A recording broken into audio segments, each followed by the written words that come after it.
1 minute. Review. Yeah, that's it. I can wait. That's it. Yeah, let's start. Thank you for inviting me. Thanks, Russell. Thank you for hosting. Thank you all for coming. It's always difficult to have a tea ceremony when no one comes. I'm glad you had a nice lunch or a bit of cake. So you should be just surging on sugar right now, and then tea will keep you nicely buzzing for the rest of the afternoon. So what we're going to do is we're going to do a sort of Japanese tea ceremony. I guess we're going to do, it's more of a combination of Japanese and Chinese, what we call chakai, which is basically a tea gathering.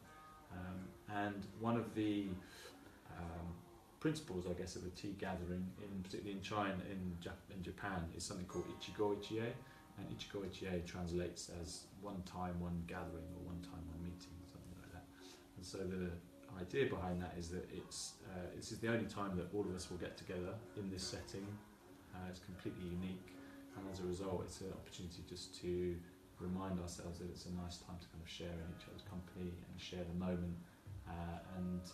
In a sense, just concentrate on the moment at hand rather than thinking about things outside of here. This is our one shot, so we've got to make the most of it. We'll drink some different teas, but it'd be nice to, I'm going to introduce myself, and it'd be nice to hear from you a little bit about if you have anything that you like about tea, or there are teas that you like, or there's a question you have or anything like that. It might be you don't have any, but it'd just be nice so I can find out who everyone is and what your interest is and so on. My background is, I'm a Chinese medicine practitioner primarily, so I used to live in Japan, and when I was much younger, in my 20s, studied Chinese medicine when I came back to the UK, and then was trained in Chinese medicine for about 6 years, I guess, so I still practice. And then my other interest is in tea. I'm really interested in tea ceremonies and tea rituals and things that bring people together in a way which is just a very easy way of spending time together, in a sense. It's a bit like, the thing I like about it's a bit like meditation, if any do meditation or prayer or anything like that, but it's very, there's really not much to concentrate on. There's just the tea and you and the atmosphere, and so in some ways that makes it a really nice thing. It's not complicated like doing Tai Chi or yoga or something like that. You've got to just sit and drink tea and see how it affects you. So I think that's what we'll do. And I'm going to try and drink some teas that are seasonal as well. I'll tell you a little bit about the teas, and we'll go through them. So if you have any questions, feel free to ask. It's usually a kind of a sociable event rather than a austere kind of, what's the word? It's not too quiet, so feel free to chip in with any questions. I found out a little bit about you. Would you be happy to start? Sure. So I'm Debbie. So I am a mixed media artist. I make ceramics and I paint and use fused glass and other things. I've been to China and Japan, and I've participated in a tea ceremony, which I thought was wonderful. I'm interested in everything really, but I'm working for a potter at the moment who has trained in Japan and cooks Japanese food. She's married to a Japanese man, and she made 3 of these teacups that are on the table. So I've become more interested in that since I've been working for her. She makes me genmai tea brown, at lunchtime. Roasted rice tea. Yes, I love it. Really nice. But normally during the day I drink probably 10 cups of Builder's breakfast tea. Good. But I love tea. So that's me. Thanks for having us. I'm Terry, and I'm interested in, I've read about the tea ceremony a few years ago, and I've been interested to try it out and see what's involved. As far as tea goes, I like all sorts. I tend at the moment to drink a lot of green tea, is my main thing. Okay, great. We've got some of that. Good. Love it. Good. I'm Sue. Hi, Sue. And I heard of Japanese tea ceremonies years ago when I hosted Japanese students, and I was told it's not just drinking tea, there are proper procedures you have to go through. And I've always been wondering what that's all about, so I'd love to come today. And I drink Builder's tea. And I was at the only tea plantation in Europe a few weeks ago when I visited the Azores. And I heard all about the different leaves and how they sent the rubbish tea over to us initially. That's how we got milk in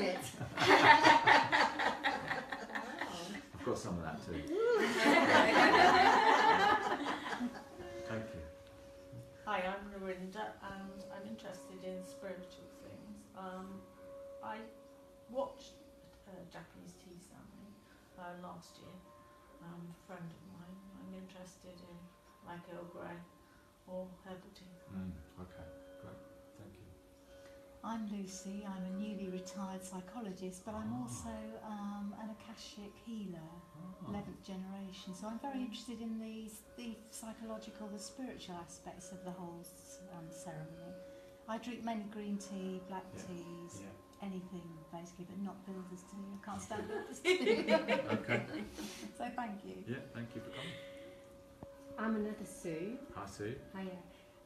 I've just trained as an Amatsu therapist. Now, I don't know whether you've ever heard of it. Sounds Japanese. It is. Yeah. It is. It's based on Japanese traditional way of healing, which is acupuncture and chiropractic, but it's been westernised.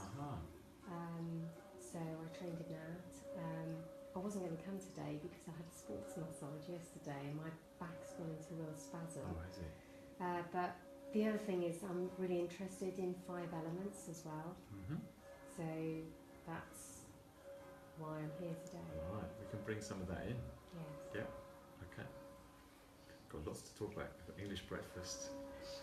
5 element acupuncture theory. Plus I do drink tea, but I tend to drink, I make my own chai.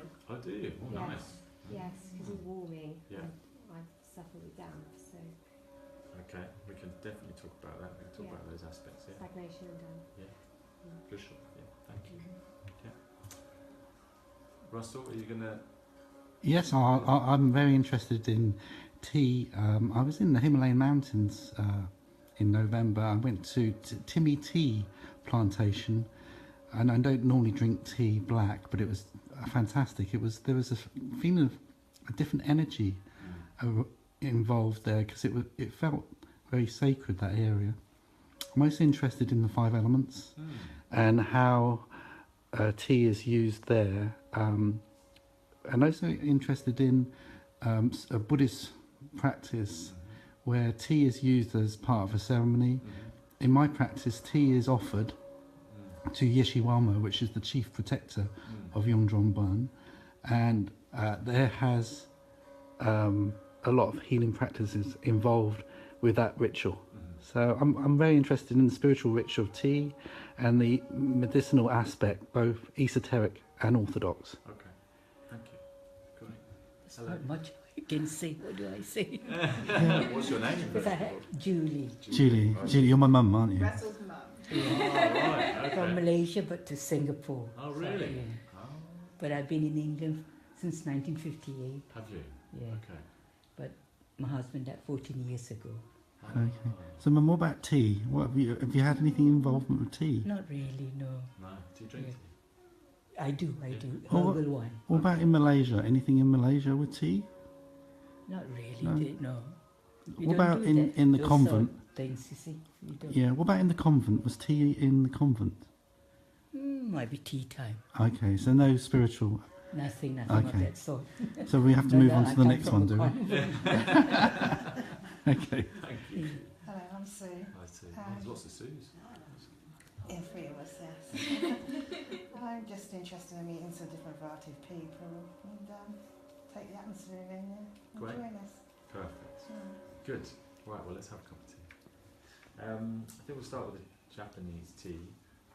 I've got more Chinese teas. There's a box in the corner which is chock full of teas from my last trip to China.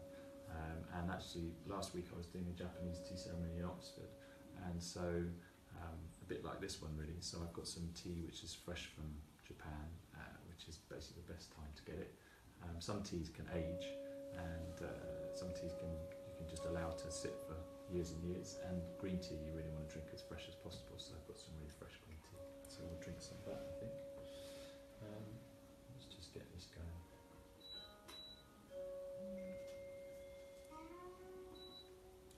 So.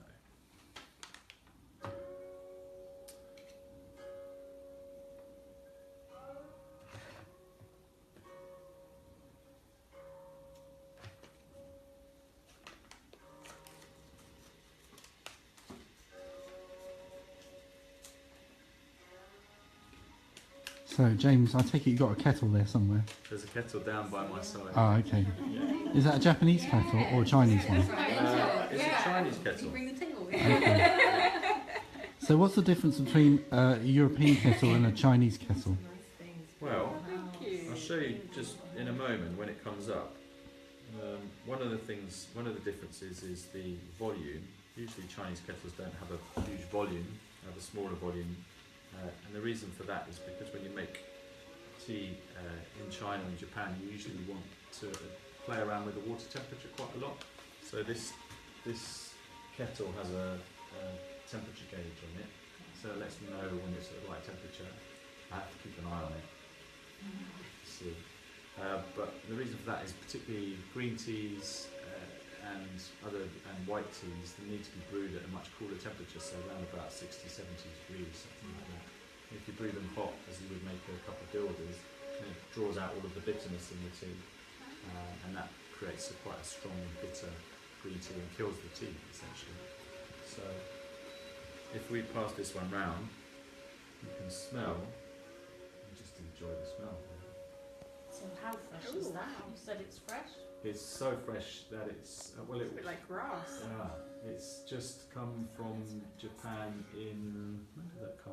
Last week, so it would have been picked I think in May, something like that, which is quite fresh for tea over here. And what type of water do you use, Tab? So I always use the best quality water that I can get. So in this case I'm using some water from Debbie's kitchen, from her filter. Okay. And ordinarily I would use that kind of water, filtered water, or I'd use Sounds what bottled Japanese. water. I don't like to use bottled water too much because of all kinds of reasons. One, because of plastic, one, because of the environment, and so on. But for these kind of things I sometimes bring it with me. Thanks. But yeah, the cleaner the better, essentially. Tea's only got two ingredients in, leaves and water, so you want to try and get the best of both. So, one of the other things we'll do is we'll clean our cups. There are 9 of us, 10 of us, including me. Okay. 10 with you.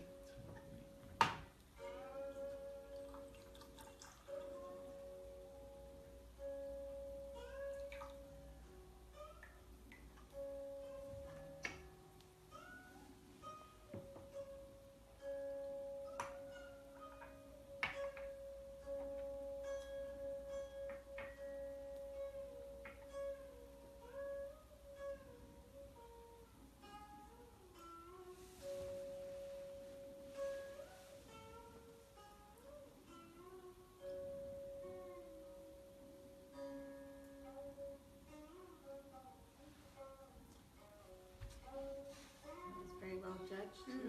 Mm. Practice.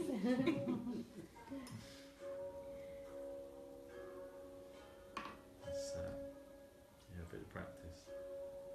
So, in terms of tea as a ceremony, in Japan there are different types of tea ceremonies. So the Japanese tea ceremony, there are 2 types. There's what's called the, I think you would call it cha-no-yu, which is the where they whisk tea in a matcha bowl like this, and that's the most commonly known. And then the second most commonly known is what's called a sencha ceremony, and that's really derived from China. And actually it was Japanese artists really that wanted to enjoy Chinese literature and Chinese brush paintings and so on, that wanted to keep this more Chinese element, more Chinese sociable way of making tea, and so they developed the sencha ceremony, so they've maintained that. But the thing that most people come across when they go to China is Japan is whisked tea in the matcha bowl, and that is, it's a wonderful thing, but it usually it can take up to 6 hours, and 6 hours is a long time to sit on your knees. You do get breaks, so you get breaks to have food, and you get breaks to go out and outside and spend time sitting outside, and there are various aspects to it. As you say, there are all these stages. I think the last time I looked in a book there was about 190 different defined stages of some of the longer tea ceremonies.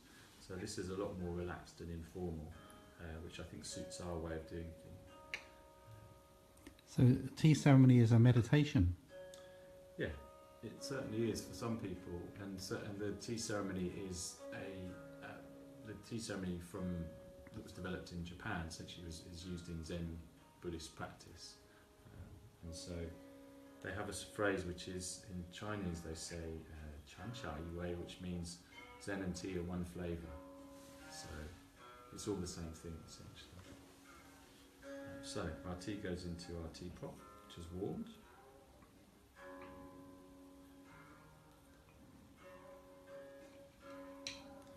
And you can also, as the teapot's nice and warm, you can. Is it a particular kind of wood? The teapot is actually it's a clay, so it's a mixed clay. You might be able to recognise. I don't know whether you can recognise it by looking at it. No, I don't know what it is. So there are again. There's so many types of clay. But the wood you're using. Oh, this wood. Oh, sorry. This is bamboo. Yeah. If you go to China, you'll find implements that are made from all kinds of different things. So cedar, bamboo, different hardwoods they'll use, mahogany sometimes. And it's interesting that the Japanese tea ceremony evolved over time. So it used to be very ostentatious, and so they used to have tea houses that were made of gold, and they had gold implements, and the whole idea, thank you, was that you would essentially show your stature by the level of the implements that you were using. And then, I'm not sure of the timing, but essentially there was a tea master called Sen no Rikyu, and Sen no Rikyu came along and basically changed that process completely. So he made tea houses much more humble, much more, oriented to nature. He simplified the tea ceremony down. And he also changed the structure of the tea house, which is he made it so that everybody had to enter by getting to their knees to go through a small hole, and that was the way that everybody entered. So it meant that everybody's status was the same inside the tea house. Outside of the tea house, they could be having samurai wars and all kinds of things, but inside the tea house, it was for fellowship.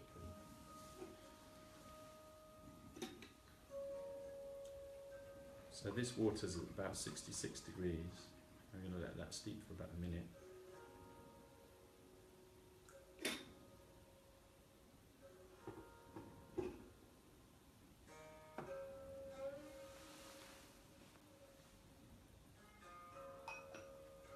As I say, particularly with Japanese tea, one of the ways that you make it is with cooler water, and you steep it for about a minute or so.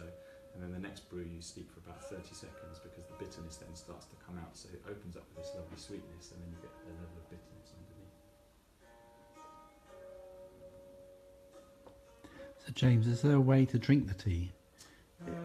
Because I always get the impression that if you drink it with mindfulness, that may actually help as an aid to meditation.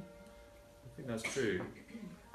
One of the ways of drinking tea, and particularly when drinking this way with small cups, is that you get to appreciate the flavour, and you also get to appreciate the experience of the tea. So if you are mindfulness practitioners or meditation practitioners, you have a practice, it's quite good before you drink your tea just to check your internal state, and then just see how that develops over the next hour and a half or so, because each tea will have a different effect on your internal state. So this particular tea might have one particular effect, and then we can look at another tea which will have a different effect, which is quite an interesting thing to compare. So the ingredients of tea, is that chosen, can it be chosen for medicinal purpose? Yeah, absolutely. So green tea tends to be cooling in nature and bitter. As a herb, it's quite bitter, and so from a medicine point of view, from Chinese medicine, Japanese medicine, it's seen as a purgative. So anything that's cold, like cold water, will descend in the body and make things pass out of the body. Things that are warm, if something's warm, it gathers things together, whereas cold sends things out. So green teas, if you drink a lot of green tea, you'll find that it helps to clear heat, and it helps to I don't like to use the word detoxify, but because it's quite a specific term, in general senses it sends things out of the body. And So also, if it's, you have a lot of cold in your body, you shouldn't touch green tea. not really, not too No. much. I would definitely drink more warming teas. Okay. Yeah. Because lots of British people tend to have a damp, don't they? Tend to, yeah. And damp, for those that, just to kind of clarify, is essentially is this sort of, it's a descriptive term which in Chinese medicine relates to a sense of kind of either fluid retention, too much, in a sense of stagnation of fluids in the body, so things can't flow. So people end up getting sluggish, tired, heavy, that kind of thing. And so that can be alleviated by things that dry that out, or things that prevent you from accumulating fluids in the first place. Is that your understanding? Does that fit with your Amatsu? We don't really cover that in Amatsu. Yours is much more comprehensive. I suppose because it's tangible, that's the thing that's quite... So the thing about damp is described in Chinese medicine, it describes something. So, I've got a really sweet, but I don't know where my bag is. do they drink? Cough soup, do you want cough soup? There we go. Thank you. I think it might soothe. It might soothe, yeah. Yeah, thank you. So the other thing to say is don't need to wait for your My tea bag is to there, be, is it? for everyone to I get got their tea, some because it'll soup. get cool. So just Okay. have a sip and then just see how it feels in the body, how it feels in the mouth. It's quite an interesting flavour. Let's get it there. I'll do two at once, but I'll go this way. You're not going to video the whole thing. Is this my... Pardon? You're not going to video the whole thing. No, I suppose not. Just feel like you're not participating. Be mindful in the moment of the tea I- ceremony. Okay, I'll cut it short now. I got some back. Oh, thanks. I was hoping it might go.